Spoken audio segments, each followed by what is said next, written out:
Okay, so this is a tutorial on how to charge Traxxas batteries, Lipo batteries. They have balance, fast charge, store, balance charger, so that these each both get the same amount of charge. You select your battery type, mine the Lipos, and then this is so you can see how fast you want to charge in amps.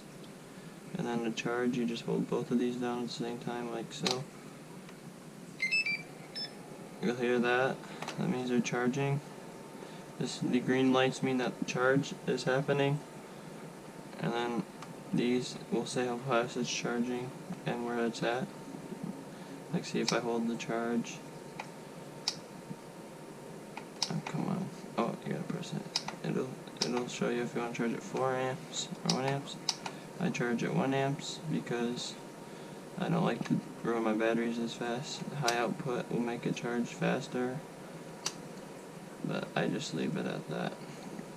And that's basically it. I'm using 3-cell 5000 batteries for my Traxxas XMAXX here, and yeah, that's about it.